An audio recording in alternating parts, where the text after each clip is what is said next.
Hello साथियों, welcome back to my YouTube channel. तो कैसे हो आप लोग। दोस्तों, आज की क्लास है जीके और जीएस की, जिसमें हम करेंगे जीएस के 20 क्वेश्चन की प्रैक्टिस। तो आज के ये क्वेश्चन काफ़ी अच्छे हैं, यानी कि काफ़ी अच्छे लेवल के हैं और ये प्रीवियस ईयर क्वेश्चन भी हैं। तो आप लोग इस वीडियो को बिना स्किप के एंड तक देखिएगा और ये देखिएगा कि आपकी कितनी तैयारी है जीएस में, कितने मार्क्स आप ला सकते हैं। तो 20 में से आपका जो स्कोर बनेगा, आप वो स्कोर कमेंट बॉक्स में ज़रूर बताइएगा, जिससे ये पता लगेगा कि आप कितना सही कर पा रहे हो। तो चलिए ज़्यादा देर न करते हुए क्लास को स्टार्ट किया जाए। देखेंगे आज का हमारा पहला क्वेश्चन क्या है। पहला क्वेश्चन है, देखिएगा, कौन सा महाद्वीप एक द्वीपीय महाद्वीप है। ये आपको बताना है। ऑप्शन है यूरोप, ऑस्ट्रेलिया, अंटार्कटिका या दक्षिणी अमेरिका। कौन सा ऐसा महाद्वीप है जो एक द्वीपीय महाद्वीप है। तो आंसर हो जाएगा ऑप्शन नंबर बी, ऑस्ट्रेलिया महाद्वीप एक द्वीपीय महाद्वीप है। ऑप्शन बी बिल्कुल करेक्ट आंसर यहाँ पर हो जाएगा। अगला क्वेश्चन देखिएगा, विश्व का सबसे छोटा महाद्वीप कौन सा है। यूरोप है, ऑस्ट्रेलिया है, उत्तरी अमेरिका है या दक्षिणी अमेरिका है। देखिए, कल की क्लास में हमने एक क्वेश्चन देखा था, विश्व का सबसे बड़ा महाद्वीप कौन सा है। तो एशिया है। अब यहाँ पर पूछ रहा है कि विश्व का सबसे छोटा महाद्वीप कौन सा है, ये आपको बताना है। तो आंसर हो जाएगा Australia. Option number B right है, ये विश्व का सबसे छोटा महाद्वीप है।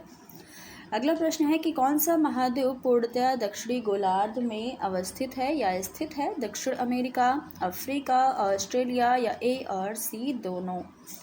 पूछा गया है कि कौन सा महाद्वीप जो पूरी तरीके से दक्षिणी गोलार्ध में स्थित है। तो आंसर हमारा ऑप्शन नंबर सी हो जाएगा, ऑस्ट्रेलिया महाद्वीप पूरी तरीके से दक्षिणी गोलार्ध में ही स्थित है। आप देखते होंगे ये महाद्वीप जो है कुछ यहाँ पर स्थित है। तो ये पूरी तरीके से दक्षिणी गोलार्ध में, यानी कि भूमध्य रेखा के नीचे वाला जो क्षेत्र है दक्षिणी गोलार्ध, उसमें स्थित है।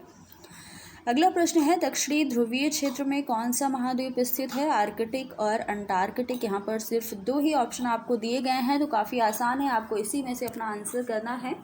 देखिए, क्वेश्चन क्या पूछा है कि दक्षिणी ध्रुवीय क्षेत्र, जो दक्षिणी भाग है उसका ध्रुवीय क्षेत्र में कौन सा महाद्वीप स्थित है। तो अंटार्कटिका स्थित है। ऑप्शन नंबर बी हमारा राइट हो जाएगा, ये आंसर हो जाएगा। अगला प्रश्न है कि भारत के शोध संस्थान मैत्री और दक्षिण गंगोत्री कहाँ पर स्थित है। ऑप्शन है अंटार्कटिका, आर्कटिक, अलास्का और साइबेरिया। भारत के शोध संस्थान मैत्री और दक्षिण गंगोत्री ये अंटार्कटिका में स्थित हैं। तो ऑप्शन ए करेक्ट हो जाएगा और यही जो महाद्वीप है ये दक्षिण ध्रुवीय क्षेत्र में स्थित है। अगला प्रश्न देखिएगा, पृथ्वी को नीला ग्रह क्यों कहा जाता है। पृथ्वी पर स्थलीय भाग की अधिकता के कारण या पृथ्वी पर जलीय भाग की अधिकता के कारण या ए और बी दोनों या इनमें से कोई नहीं। क्यों हम पृथ्वी को नीला ग्रह कहते हैं, इसका कारण क्या है, ये आपको बताना है। तो पृथ्वी पर जलीय भाग की प्रतिशतता अधिक होने के कारण इसे नीला ग्रह कहा जाता है, क्योंकि पृथ्वी पर 71% जल का भाग और 29% भाग जो है वो स्थल से घिरा हुआ है। तो ज़्यादा किसका हुआ, जल का हुआ, चूँकि 71% जल है पृथ्वी पर, तो इसलिए जल की अधिकता के कारण या जलीय भाग की अधिकता के कारण हम इसे नीला ग्रह कहते हैं। ऑप्शन बी करेक्ट हो जाएगा। अगला क्वेश्चन है, वायुमंडल में पाई जाने वाली प्रमुख गैसें कौन कौन सी हैं या कौन सी हैं। तो नाइट्रोजन एवं ऑक्सीजन, ऑक्सीजन और कार्बन डाइऑक्साइड, आर्गन और हीलियम या उपर्युक्त सभी। वायुमंडल की प्रमुख गैसों में nitrogen, oxygen, carbon dioxide, argon, neon, helium, ozone, hydrogen, ये सारी गैसें पाई जाती हैं। तो यहाँ आंसर हमारा उपयुक्त सभी हो जाएगा, यानी कि ये सारे जो ऑप्शन हैं ये करेक्ट हैं। वायुमंडल में इन सारी गैसों का उल्लेखनीय है या फिर उल्लेख है इन सभी का। अगला प्रश्न है, वायुमंडल के किस भाग में जलवाष्प की अधिकता पाई जाती है। बताइएगा, ऊपरी वायुमंडल, निचले वायुमंडल, सभी स्थान पर समान या बाह्य अंतरिक्ष में। क्या होगा आंसर हमारा, वायुमंडल में किस भाग में जलवाष्प की अधिकता पाई जाती है। ऑप्शन कौन सा सही हो जाएगा। तो ऑप्शन बी सही हो जाएगा, वायुमंडल के निचले भाग में जलवाष्प की प्रतिशतता अधिक होती है और जल वाष्प से पृथ्वी पर वर्षा होती है या हिमपात होता है। तो ऑप्शन बी करेक्ट हो जाएगा। अगला क्वेश्चन है, पृथ्वी की त्रिज्या लगभग कितनी है।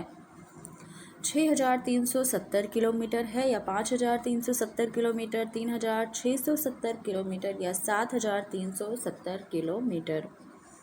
पृथ्वी की त्रिज्या पूछी गई है, तो पृथ्वी की त्रिज्या कितनी है? 6,370 किलोमीटर। आई थिंक ये तो आपके ज़ुबान पर ही रटा होगा ये क्वेश्चन, तो ऑप्शन ए हमारा बिल्कुल करेक्ट हो जाएगा, ये बिल्कुल सही होगा। अगला प्रश्न है कि पृथ्वी के आंतरिक भाग को कितनी परतों में विभाजित किया जा सकता है? 2, 3, 4 या 6। पृथ्वी के आंतरिक भाग को 3 परतों में विभाजित किया जा सकता है, और कौन कौन सी हैं? तो आपको बताना है कौन कौन सी। एक भू प्रॉपर्टी जिसे हम क्रस्ट कहते हैं, और एक मेंटल और एक क्रोड। तो ये 3 परत हैं जिनमें हम पृथ्वी के आंतरिक भाग को विभाजित कर सकते हैं। ऑप्शन बी बिल्कुल राइट हो जाएगा, 3। अगला क्वेश्चन है, भू प्रॉपर्टी की औसत मोटाई लगभग कितनी है? 22 किलोमीटर है, 11 किलोमीटर, 30 या फिर 40 किलोमीटर है? तो आंसर क्या होगा? भू प्रॉपर्टी यानी कि क्रस्ट की औसत मोटाई पूछा है, तो 30 किलोमीटर है। ऑप्शन बी राइट हो जाएगा, 30 किलोमीटर। अगला प्रश्न है कि महाद्वीपीय भाग तथा महासागरीय भाग में भू प्रॉपर्टी की मोटाई क्रमशः लगभग कितनी है? पृथ्वी पर जो महाद्वीपीय भाग है और महासागरीय भाग है, इसमें पूछा है कि क्रस्ट की मोटाई कितनी है? 5 किलोमीटर और 35 किलोमीटर या 30 और 5 किलोमीटर, 15 और 45 किलोमीटर, 45 और 15 किलोमीटर। तो पिछले क्वेश्चन में आप देख कर आए हैं, क्या देख कर आए हैं कि महाद्वीपीय क्षेत्र में जो मोटाई है क्रस्ट की वो कितनी है? 30 किलोमीटर है। तो आपको देखिए किसी और में 30 दिख नहीं रहा है, तो आप आंसर को एलिमिनेट कर सकते हैं आसानी से। 30 किलोमीटर और 5 किलोमीटर हमारा आंसर हो जाएगा। अगला प्रश्न है, महाद्वीपीय भू प्रॉपर्टी किससे निर्मित है? सिलिका और मैग्नीशियम से, सिलिका और एल्युमिनियम से, सिलिका और लोहा या सिलिका और निकेल से? क्या आंसर होगा?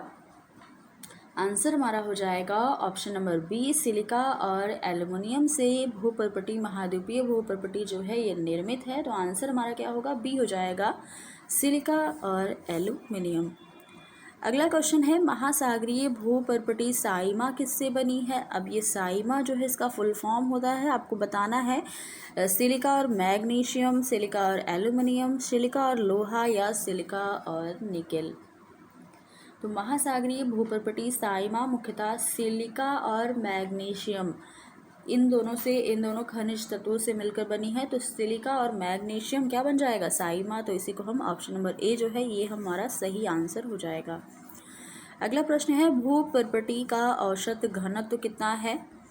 यहाँ पर ऑप्शन अलग अलग दिए गए हैं। तो ऑप्शन ए है 2 से 2.5 या 2.5 से 2.75, 2.70 से 3 या 1.5 से 1.90। आंसर करना है आपको कौन सा ऑप्शन हमारा करेक्ट हो जाएगा। तो ऑप्शन सी करेक्ट हो जाएगा। भू प्रॉपर्टी का औसत घनत्व जो है वो 2.70 से 3 है। तो ऑप्शन सी करेक्ट होगा। इसी के साथ अगला क्वेश्चन है, मेंटल परत से क्या तात्पर्य है? पहला तो आपने क्रस्ट के बारे में देखा जिसका आपने औसत घनत्व देखा, मोटाई देखी।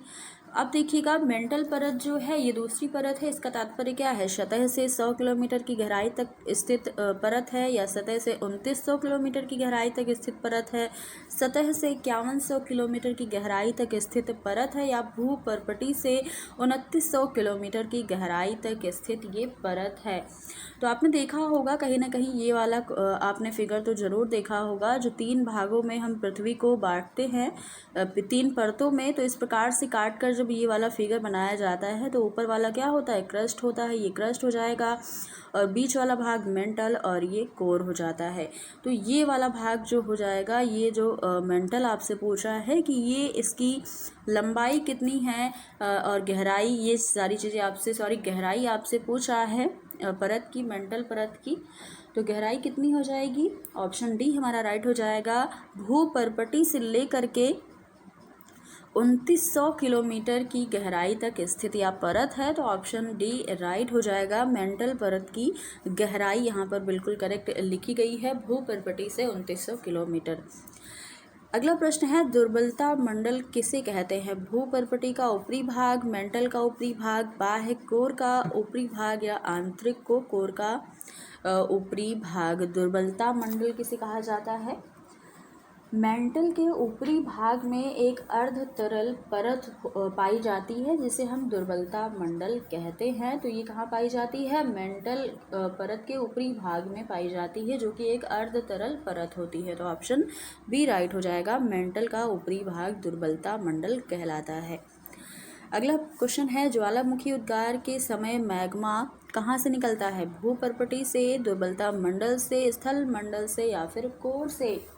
तो जब ज्वालामुखी का उद्गार होता है तो उस समय जो मैग्मा निकलता है वो दुर्बलता मंडल से ही निकलता है, जो कि मेंटल का ऊपरी भाग होता है, और ये लावा के रूप में निकलकर धरातल पर जमा हो जाता है। तो ऑप्शन बी बिल्कुल राइट हो जाएगा, दुर्बलता मंडल से ये मैग्मा जो है वो ज्वालामुखी उद्गार के समय निकलता दिखाई देता है।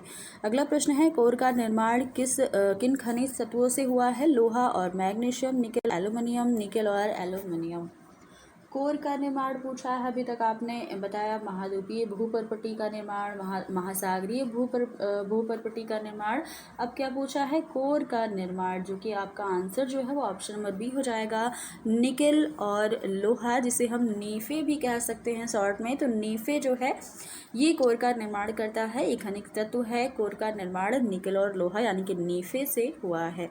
तो बी आपको ऑप्शन ध्यान रखना है। इसी के साथ आज का अगला जो हमारा लास्ट प्रश्न है, मौलिक रचना के अनुसार चट्टानों के कितने भेद हैं? 2 हैं, 3 हैं, 4 हैं या फिर 5 हैं? तो आंसर क्या हो जाएगा? मौलिक रचना के अनुसार अगर चट्टानों के भेद पूछा है तो ऑप्शन बी करेक्ट हो जाएगा, यानी कि 3 हैं। कौन कौन सी हैं? तो आग्नेय, अवसादी और रूपांतरित, ये 3 चट्टान के भेद हैं, ये आपको ध्यान रखना है। अब कल से हम चट्टानों के जो क्वेश्चन हैं, चट्टान टॉपिक के जो क्वेश्चन हैं उनको हम कल करेंगे। तो आज यहाँ पर सिर्फ एक ही क्वेश्चन रखा गया था, मौलिक रचना के अनुसार चट्टानों के भेद कितने होते हैं, जो कि काफ़ी आसान सा प्रश्न था। आप सभी को पता है कि आग्नेय, अवसादी और रूपांतरित। तो ये आज के हमारे क्वेश्चन थे, आपको कैसे लगे ज़रूर बताइएगा, और काफ़ी अच्छे क्वेश्चन थे। कितने आपके सही हुए, कितना स्कोर आपका बना है, ये आपको ज़रूर बताना है। और क्लास अगर अच्छी लगी हो तो लाइक शेयर कर दीजिएगा, चैनल पर नए हो तो चैनल को सब्सक्राइब भी कर लीजिएगा। तो फिर मिलते हैं अगली क्लास में कुछ नए क्वेश्चन के साथ, तब तक के लिए धन्यवाद।